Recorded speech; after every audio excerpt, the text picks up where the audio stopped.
इस पोइम का नाम एनिमल्स है और इस पोइम को लिखने वाले पोइट है वॉल्ट व्हिटमैन, जो कि एक अमेरिकन पोइट है। इनका जन्म 1819 में होता है और मृत्यु 1892 में हो जाती है। इन्होंने जितनी भी पोइम्स लिखी है वो मुक्त छंद में लिखी है, जिन्हें फ्री वर्स कहा जाता है इंग्लिश में। इस पोइम में कवि का संदेश यह है कि वो हमें बताता है कि वह मानव की अपेक्षा जानवरों के साथ अपनापन ज़्यादा महसूस करता है। चलो पहला स्टैंजा देखते हैं। I think I could turn and live with animals. मैं सोचता हूँ कि मैं इन जानवरों के साथ रहकर अपने अंदर बदलाव ला सकता हूँ। They are so placid and self content. वे बहुत ही शांत और संयमी है। I stand and look at them long and long. मैं खड़ा हूँ और मैं इन्हें काफ़ी लंबे टाइम से देख रहा हूँ। दूसरा stanza. They do not sweat and whine about their condition. वे अपनी स्थितियों को लेकर न ही रुदन भाव प्रकट करते हैं और न ही चिंता व्यक्त करते हैं। They do not lie awake in the dark and weep for their since.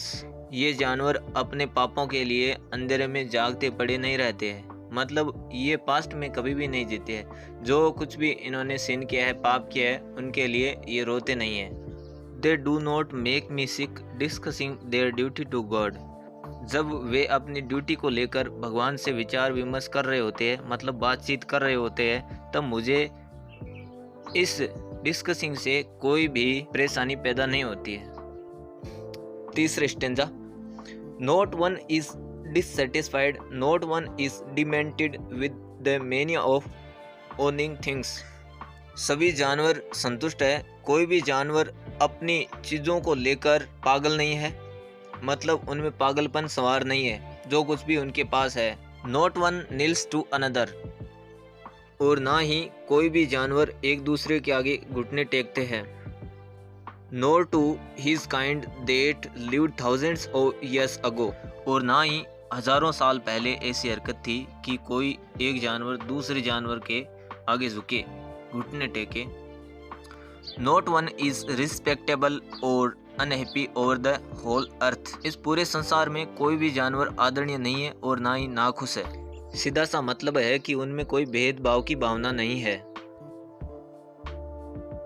ये स्टेंजा लास्ट है, fourth stanza. So they show their relations to me and I accept them.